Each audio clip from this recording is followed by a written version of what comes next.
women in leadership roles have really transformed workspaces. Even at this time of the pandemic, certain women have taken upon themselves the responsibility of looking after the well being and safety of their teams, meeting client expectations, and at the same time ensuring smooth operations of their businesses. I have with me one such woman today on Her Stories. She is Senior Services Head at one of the largest IT firms in India, and she's here to share her thoughts and experiences with us. Welcome with me, Bharati Mallavali on Her Stories.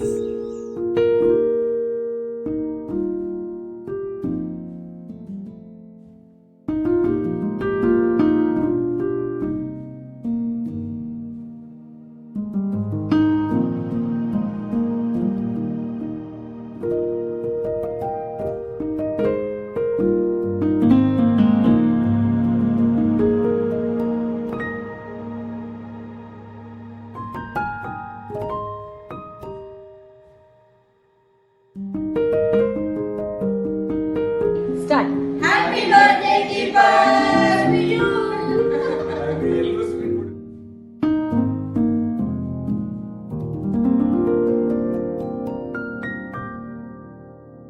Being one team, energetic and enthusiastic. When the lockdown was announced due to the COVID pandemic in the third week of March, a lot of businesses felt a lot of challenges in many forms. The implications of those were far reaching. How to ensure continuity of their business, to meet client expectations, to ensure returns, and still work on the risk part of whatever comes with the business. A lot of corporations, organizations, sectors have evolved and come up to see that there are many benefits of this problem have also emerged. Some of those are going to be touched upon in the conversation today. I have with me Bharati Malavali here. She's a senior business head and she's been leading operations for a lot of large scale businesses. Hi, Bharati. Hello, Richa. Hi, Bharati. Great to have you on Her Stories.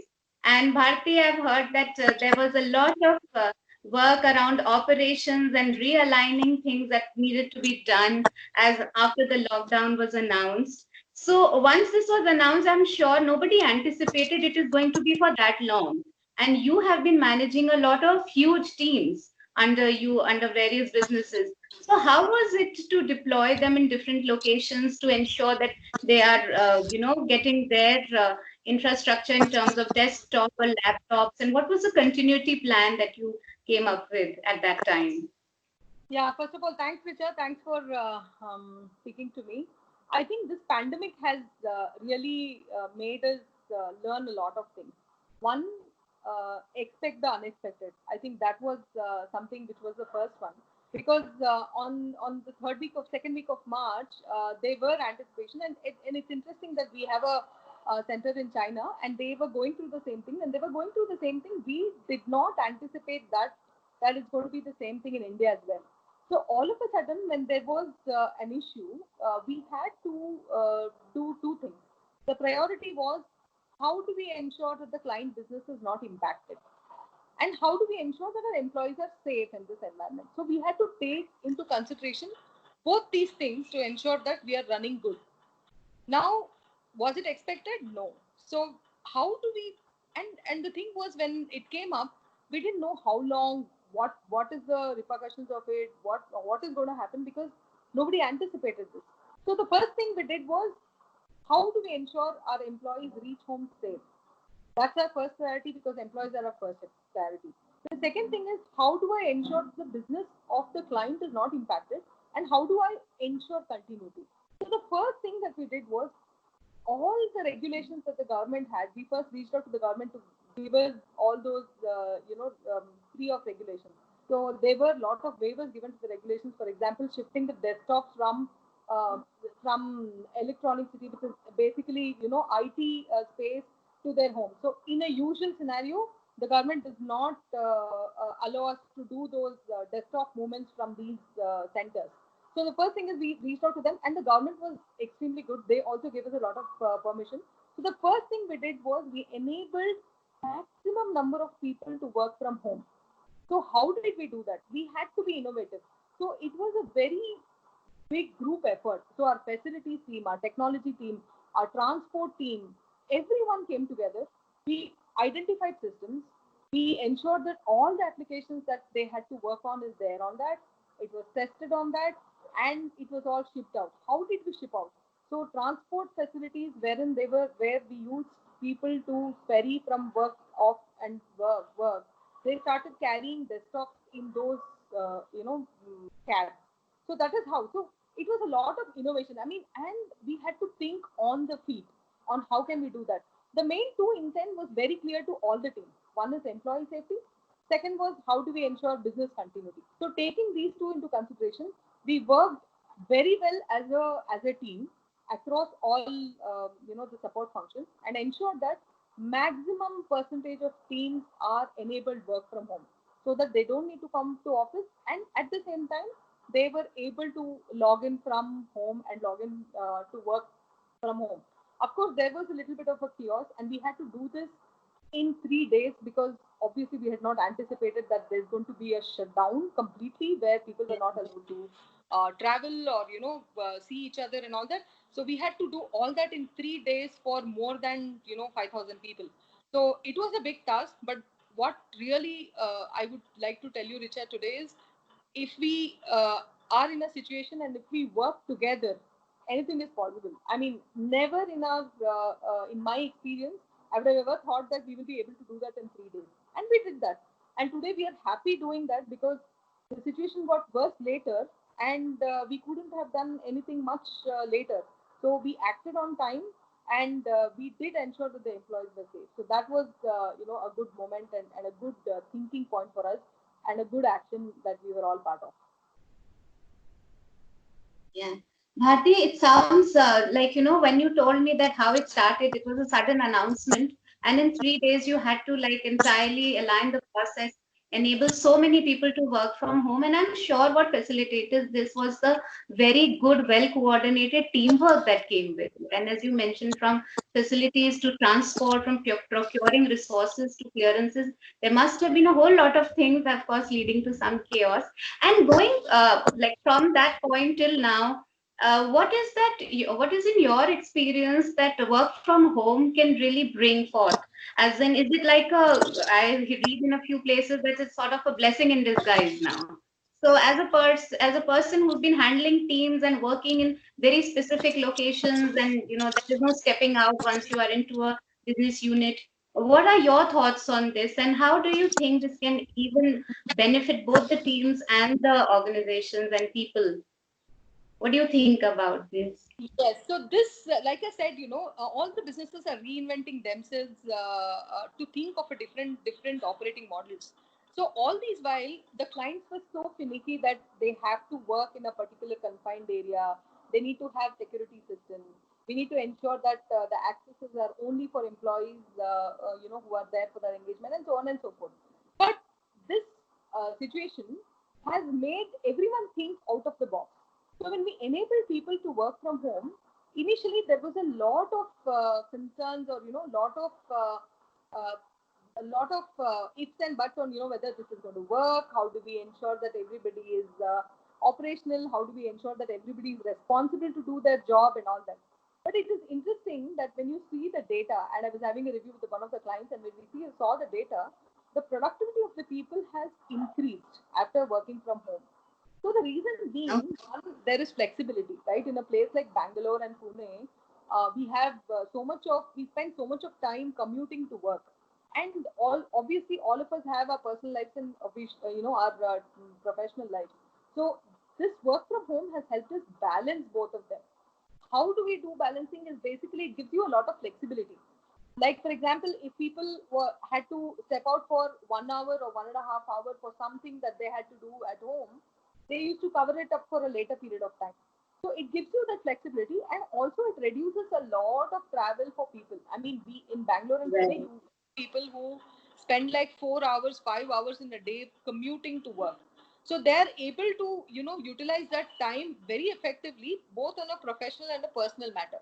So it has actually kind of helped the employees to fare better, and also they're having a good work-life balance in that sense. Of course, there is a back, what do you say, there is a a negative to it that you really don't have a segregation of work and your personal life and your work life, because you're doing everything at all times. So you really, I mean, if you come to office, once you go back to home from work, you actually don't tend to get back to work. But here, you're Right. at work and also thinking of work, but also thinking of your, so there is no clear segregation, but that I think most of them have been able to manage well. Interesting thing is the productivity of people have improved, the morale of people have improved. The only thing is it requires strong governance around them on, to keep them communicated, to keep them giving that assurance that you are a part of our team, you will be taken care of. Because a lot of times what happens is when you're working from home, you feel left out because you're alone working. In a lot of situations, we had people who are working alone, lonely at home, like, only person in a PG or only person who was not able to go back home, they were working. So those are people whom we took care of. So our HRs actually started calling them and asking them, is there any help that you need? And in some cases, we brought them to our employee care centers and said, because they were struggling for food, they were struggling for a lot of things. So there are a little bit of the challenges that we need to take care of. But on a positive note, it definitely helps employees a lot. The second thing is, how does it, kind of help the organization? One is, if you have a model where you have both, a flexible model of letting people to work remotely and to work in office, it gives us access to different resources. It is not confined to a place. It is not confined to a specific skill set. So you can reach out to different people, different skill set, and different locations. That kind of helps us expand the horizons in understanding where which skill set is available where, and it does not help, kind of restrict us to do things in a particular fashion. So that has actually helped us a lot in terms of exploring options. Like, can we? So if I don't have a specific skill set in a particular location, if I enable them work from home and distant location, can I look at it in a different location, or can I tap at resources who has restrictions to come to work? So, for example, people who have disabilities, people who have taken break from work and who are not able to come to work because of constraints at home. So, if you give them options to work from home remotely for a particular time, they'll be more than happy. So, your access to the network of people increases, and your access to the network of skill sets increases. That is going to help organizations to fare better. That's my view from more from a organization and a personal standpoint. So, Bharti, I think that sounds like a very, a win-win situation. I mean, the organizations have a lot of access to resources, the right kind of resources. At the same time, people who may be suffering from some kind of limitations of not being able to step out get like the right opportunities for themselves. It is. It is. It gives opportunities for a lot of people, and at the same time, for organization, it will help us explore different skill set in different regions in different categories, right? Because we are not restricted to one place. So that kind of helps Right. us in managing skill set and kind of different people more, and it definitely helps the organizations when you have access to a larger scale of people. And Bharti, in such a scenario where you have such large people working in such large numbers from different locations, I mean, how do you ensure that the risk is minimized? And as you were mentioning about the governance model being very strong, and what could be done? Like, what are some of those concrete steps that could be taken to ensure that the risk is not really as high as that it will start impacting the business? Yeah. That's a very good question, Richa. I mean, in fact, most of our clients are concerned to give us or enable us remote working mainly because of this issue, right? What is the impact of the risk, and how do I mitigate the risk? So specifically in other industries, it is okay, but in banking or insurance or financial services, the risk is very high. So in such cases, even in this situation, we had a lot of restrictions to enable people to work from home or to enable remote working. So we really need to leverage technology to a larger sense. See, in this situation, we were not prepared. We did not anticipate this happening, so we were not able to kind of look at different options that was available in that sense, right? So right now we know that we have to expect the unexpected. We don't know how the situation is going to turn out. So this is the time for us to really think through on how we can leverage technology to ensure that these risks are mitigated. So risks in a lot of situations, especially in remote working, is on data security. How the client does not feel comfortable to open up their data, in an open internet network, or having people access to their information, because obviously it is sensitive data, and competitors, there is so much of competition, they're all worried. Now, how do I ensure that that data security is being managed? I think that's the key thing that we will have to think through. In a lot of organizations, we have been able to manage that with restricted systems. I mean, there's a lot of restrictions on the system that they can do, and enabling them with certain applications where they can take care of all this. But there is a scope of a lot more. So maybe there is a lot of solutions available in the market, but we will have to think through and take it into a next level on how to leverage technology to ensure that these risks are mitigated. Of course, the other risk that we see is the employee risk. How do we ensure that they are they feel that they are a part of the team? Because in a lot of situations where in this particular, in the last 3 months, what we have seen is the employees kind of feel disconnected, because usually if you're in a work environment, they kind of be together, work together, they know what is happening. So there is a lot of over communication that is required. So it is not only communication, but over communicate to them, saying that, and especially with media doing so much of chaos, there are rumors that there will be a loss in job market, people will lose jobs and blah blah and all that. So how do we ensure that our employees feel secure? That is also another point, right? I mean, one part of the thing is how do we ensure that the client feels comfortable. The other part of the thing is also how do we feel our employees secure. So over communication is what we did. The HR speaking to them, lot of communications on email telling what is that they need to do. We had opened up counseling sessions online, saying that if you feel down, or if you feel that there is something that you're not able to share with anybody because you're alone, you can speak to these counselors, you can speak to us. And also we try to assure them that you are safe, you don't need to worry, you need to. And even in a situation where we had asked them to come back to work and all that, we still told them that there is no fear of job loss or losing your job. You will be welcome back. Just ensure that you are safe and you're doing your bit. So there is a lot of elements in terms of risk that we had to manage. Losing people, losing data security and all that. But yes, there is scope for improvement, because this is something that we saw for the first time. But considerably, we were able to manage quite a lot.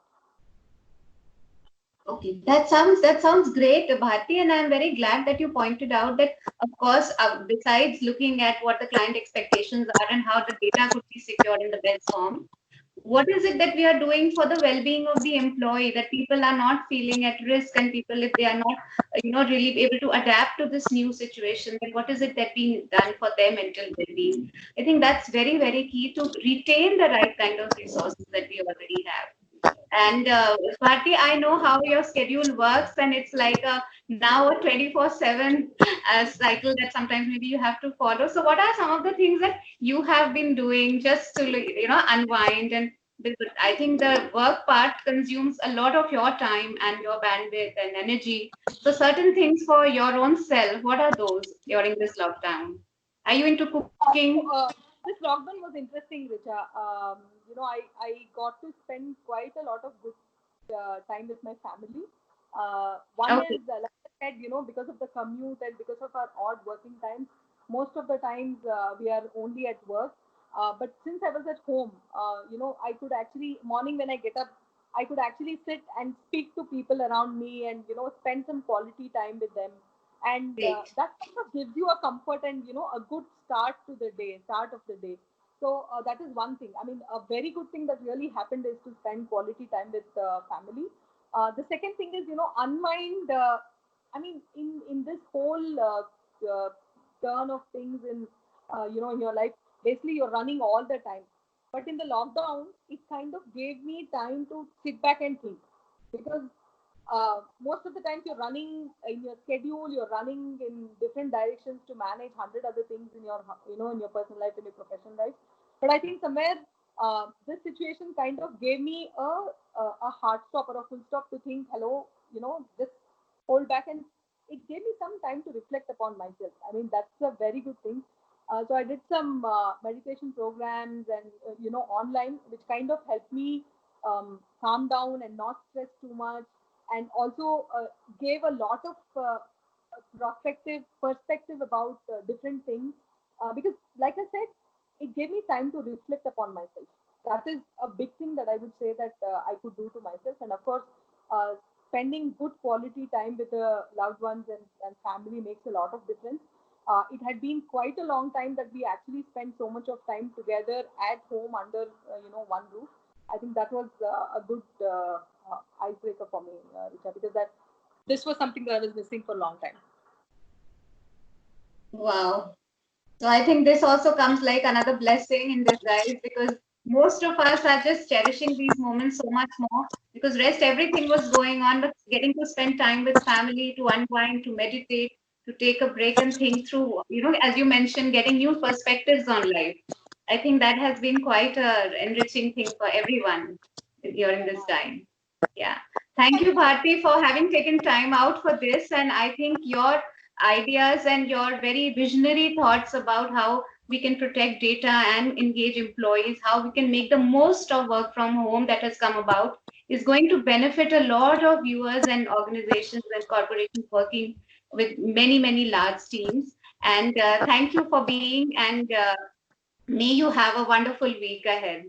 Thanks a lot, Bharti.